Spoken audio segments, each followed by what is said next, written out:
Ration কাৰ্ডত আপোনাৰ বা আপোনাৰ পৰিয়ালৰ কোনো ব্যক্তিৰ নাম অন্তৰ্ভুক্ত হোৱা নাই নেকি? যদিহে হোৱা নাই তেন্তে এতিয়াই অন্তৰ্ভুক্ত কৰক অনলাইনৰ যোগেদি। ৰেচন কাৰ্ডৰ লাখ লাখ হিতাধিকাৰীৰ বাবে নতুনকৈ আহি গ'ল ডাঙৰ খবৰ। ৰেচন কাৰ্ডত আপোনাৰ কোনো পৰিয়ালৰ সদস্যৰ নাম অন্তৰ্ভুক্ত হোৱা নাই নেকি? কিদৰে অন্তৰ্ভুক্ত কৰিব নতুন সদস্যৰ নাম? আপোনাৰ পৰিয়ালৰ কোনো সদস্যৰ নাম অন্তৰ্ভুক্ত হোৱা নাই নেকি?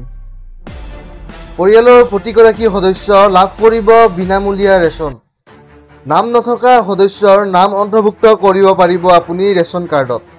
ৰেচন দোকানীৰ সৈতে ইয়াৰ বাবে প্ৰথমে যোগাযোগ কৰিব লাগিব। নতুন সদস্যৰ সকলো তথ্য পাতি যোগান ধৰিব লাগিব বিভাগীয় কৰ্তৃপক্ষৰ ওচৰত। নতুন সদস্যৰ বাবে Aadhaar card, pan card, voter card থকাটো বাধ্যতামূলক। অনলাইন যোগেদিও আপুনি এই আবেদন কৰিব পাৰিব। নতুন সদস্যৰ সকলো তথ্য গাঁও পঞ্চায়তৰ জৰিয়তে প্ৰত্যাহিত হোৱাৰ পিছতে অন্তৰ্ভুক্ত হৈ যাব নাম। EKYC কৰাৰ সময়তো এই কাম কৰিব পাৰিব। যদি কোনো লোকৰ মৃত্যু হৈছে তেনেহ'লে কৰ্তনো কৰিব পাৰিব নাম। নতুন সদস্যৰ অন্তৰ্ভুক্ত আৰু কৰ্তনৰ কামো আপুনি কৰিব পাৰিব।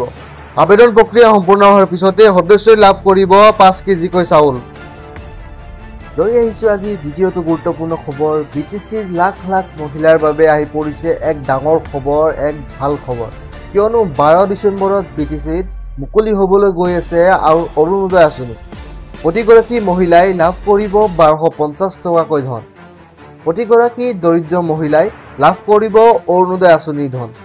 আজিৰে পৰা মুকলি হৈছে মহিলা উদ্যমিতা আঁচনিৰ ধন। নিৰ্বাচনৰ বাবে ৰৈ যোৱা সকলো উন্নয়নমূলক কাম আৰম্ভ হ'ব BTCত। মুখ্যমন্ত্ৰী ডক্টৰ হিমন্ত বিশ্ব শৰ্মাই কৰিলে ডাঙৰ ঘোষণা। প্ৰতিগৰাকী দৰিদ্ৰ মহিলাই লাভ কৰিব অৰুণোদয় আঁচনিৰ ধন। আজিৰে পৰা মুকলি হৈছে মহিলা উদ্যমিতা আঁচনিৰ ধন। নিৰ্বাচনৰ বাবে ৰৈ যোৱা সকলো উন্নয়নমূলক কাম আৰম্ভ হ'ব আজিৰে পৰা। লৈ আহিছোঁ পৰৱৰ্তী গুৰুত্বপূৰ্ণ খবৰলৈ। নতুনকৈ লাখ লাখ লোকে পাব চৰকাৰী পকী ঘৰ। ঘৰতে বহি আপুনি নিজেই কৰিব পাৰিব জিঅ' টেগিং। চৰকাৰী ঘৰৰ নামত এটকাও ল'ব নোৱাৰিব জীৱিকা সখীয়ে। ঘোচ বিচাৰিলে জেলত যাব লাগিব জীৱিকা সখীয়ে। যদিহে ঘোচ বিচাৰে তেন্তে জীৱিকা সখীৰ লগতো গাঁও পঞ্চায়তৰ সভাপতি যাব লাগিব জেললৈ। 3,25,234 গৰাকীয়ে লাভ কৰিব চৰকাৰী পকী ঘৰ। নতুনকৈ আৰু 30 লাখ মানুহে কৰিছে জিঅ' টেগিং। ঘৰ নোপোৱা লোকসকলে পাব চৰকাৰী পকী ঘৰ। গাঁৱে গাঁৱে পতা হ'ব গাঁও সভা।